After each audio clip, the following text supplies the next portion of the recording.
ESOs create an awareness and understanding of Asian American issues and interests. ESOs also provide an outlet for Asian Americans to share their own cultures and to also learn about other cultures. But other research suggests that Asian Americans dislike that idea of an all-minority student group and would rather mix socially with the white students. This leads me to my 3 research questions. Number 1, why are Asian Americans joining ESOs? Number 2, do Asian Americans' pre-college ethnic identity influence them to join a particular ESO? And number 3, how does being involved in ESOs help Asian Americans retain or abandon their pre-college ethnic identity for an alternative one? So there were a total of 50 participants in my research project. They were split into 2 groups, the interview group and the survey group.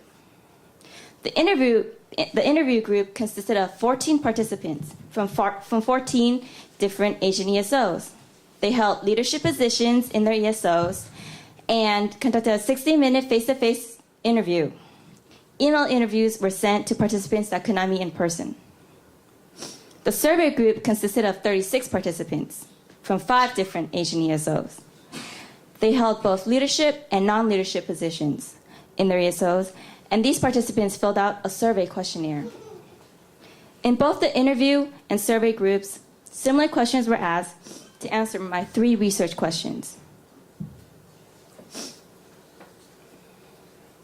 So for my first research question, I asked, why are Asian Americans joining ESOs at UCSC? I found that the top 3 reasons combined from both the interview and survey groups were friends, community service, and a sense of community. One participant commented, I mainly joined for community service because it was a big part of my activities during high school, and so I looked to continue it, and also having a chance to meet new friends and having opportunity to build leadership skills. Another participant commented, I wasn't really involved in any sort of ethnic student organizations or ethnic clubs in high school, but when I was outreached to by a Step Forward, an outreach program part of the Filipino Student Association, at the end of my senior year of high school, I felt a sense of community and comfort that I did not feel in high school. When I decided to go to UCSC, I really wanted to be involved in the FSA community to help inspire high school students to be more aware of their culture and extend their learning into higher education. For my second research question, do Asian American students' pre-college ethnic identity influence their choice to join a particular ESO? I asked the participants to choose which they identified closely with before entering UCSC. Do they identify closely with their ethnic identity, which is, for example, identifying as Chinese, Japanese, Korean, etc.? Or do they identify closely with being Asian or Asian American? Then I compared these choices with the ESOs they were involved in, which were either ethnic specific, such as the Cantonese Student Association, or non-ethnic specific, such as the Asian Pacific Islander Student Alliance. I found that 36% of the 50 participants identified closely with their ethnic identity. And of that 36%, 67% are involved in an ethnic-specific ESO. This is shown in the yellow in the far left column. Comparatively, 42% of the 50 participants identified closely with being Asian American. And of that 42%, 95% are involved in a non-ethnic specific ESO, which is shown in the pink in the far right column. And for my third research question, does being involved in ESOs help Asian Americans retain or abandon their pre-college ethnic identity? 70% of the participants said that being involved in ESOs helped retain their pre-college ethnic identity in college and back at home. One participant commented, this organization has reinforced the identity I held when I entered UCSC, as a group focused on sharing the Filipino experience. I have definitely learned more and embraced my culture by being in this group. So what do these results all mean? These results suggest that there's a shift in attitude, in a more positive attitude in participating in Asian ESOs. It also means that Asian Americans are attending college for more than just academic reasons. Asian Americans involved in Asian ESOs hope to gain a sense of community, a chance to socialize, and to perform community service while they're in college. And the purpose and goals of ESOs have also shifted to accommodate this generation of Asian American students. So what about their ethnic identity development? My research suggests that Asian Americans tend to join ESOs that cater to their specific pre-college ethnic identity. For example, those identify with their ethnic identity tend to join ethnic-specific organizations, like identifying as Vietnamese and joining Vietnamese Student Association. And those that identify as Asian Americans tend to join non-ethnic specific organizations, like identifying as Asian American and joining Alpha Kappa Delta Phi, which is an Asian sorority on campus. Lastly, the participation in ESOs also help Asian American students retain their pre-college ethnic identity during college and back at home. So the bigger picture to this research project is that ESOs provide greater cultural awareness for minority issues. ESOs provide students a home away from home. And ESOs create a more overall satisfied college experience for minority students. But some may wonder what happens after college. How do students involved in ESOs continue to stay involved? Research suggests that students involved in ESOs in college have more commitment to better their racial and ethnic communities. They become more involved in their home communities, and fraternities and sororities provide a sense of lasting brotherhood and sisterhood relationships even after college. So 2 main questions were developed while working on this research project. Number 1, do Asian American students' membership roles in ESOs make a difference in why they are involved in ESOs? Looking back to my first research question, why are Asian Americans joining ESOs? I noticed a difference between the interview and survey group purposes for joining ESOs. The interview group, which were all members with leadership positions, had a general sense of building a cultural community and to learn more about their culture and other cultures as well. Comparatively, the survey group, which were members with leadership and non-leadership positions, had a general sense of socialization. They were in ESOs to meet new people, to hang out with friends, and to do community service. So it would be interesting to see whether membership positions play a role in why Asian Americans join ESOs in the first place, and whether their membership positions in ESOs play a role in shaping their ethnic identity in college.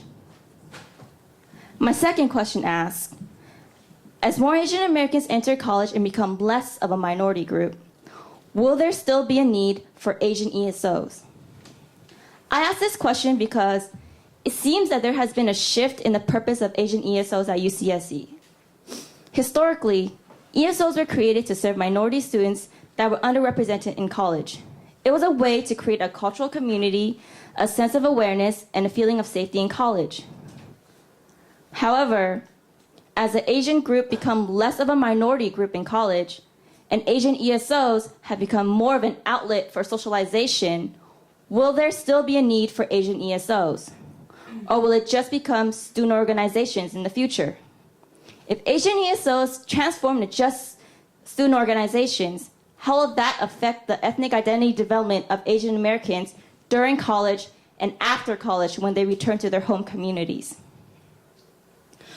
So I leave you with these thoughts and questions for further research and discussion. But before I end this presentation, I would like to acknowledge June Gordon, who is an amazing and inspirational professor and mentor. My family. Thank you, Mom, Dad, Kelly, Vincent, Doris, David, for all your support. Told Mommy, Daddy, Kelly, Vincent, Doris, for the弟弟鼓勵同埋你哋啲支持. Thank you to my friends from San Francisco and from Santa Cruz. EOP for giving me the opportunity to live a snippet of a graduate student's life. Angelica and Robin, my FMP peers for making this a memorable experience, and all the participants who participated in this research project. I wouldn't have been able to complete this without everyone's support. Thank you.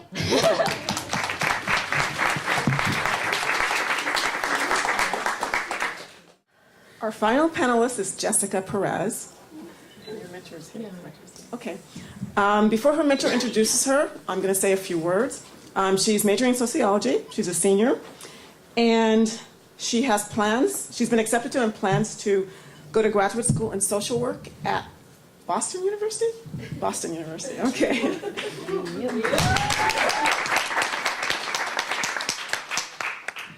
In addition to working on her own FMP research project, Jessica helped coordinate this year's FMP activities. Her research holds special interest for her because it regards the social dynamics of her Southern California hometown. So her mentor, Gabriela Sandoval, Professor Gabriela Sandoval, will introduce her.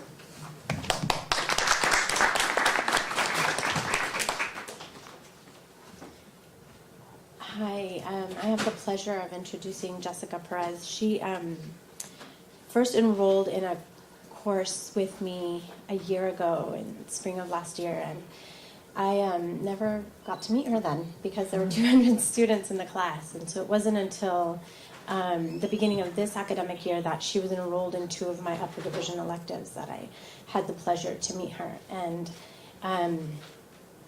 I'll keep this very short and sweet. I think Jessica helped to restore my faith in students in a lot of ways. She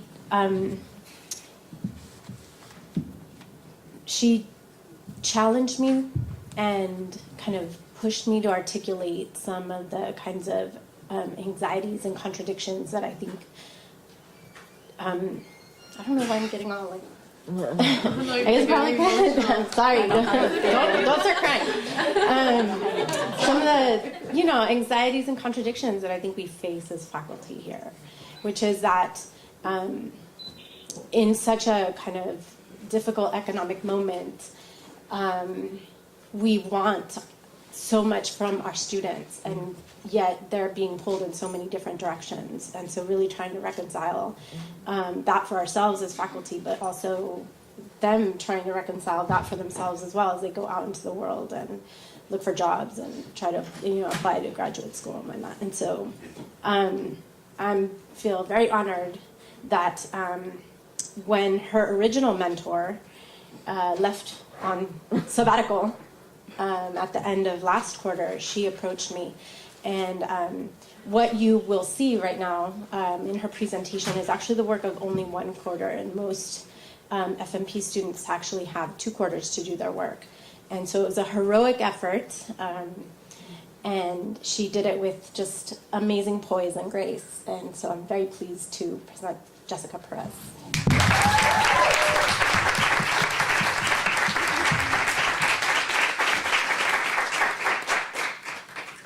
That was an amazing introduction. I feel like I have no words to say right now.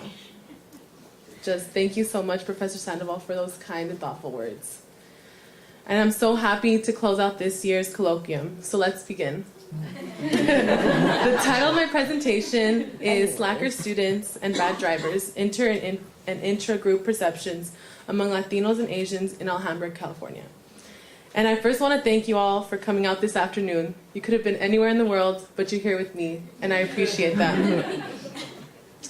So my motivation in doing this research came from my life experiences and observations living in a multi-ethnic neighborhood, Alhambra. Looking back into my high school years, I began viewing the relationships I had with people through a sociological lens. I noticed the ways in which the Latino and Asian community were extremely segregated. I was wondering why that is. I would hear statements and generalizations about the Asian community that were circulating amongst the predominantly Latino group. I would hear sayings like, "Why are Asians so smart?" or "Asians are such bad drivers."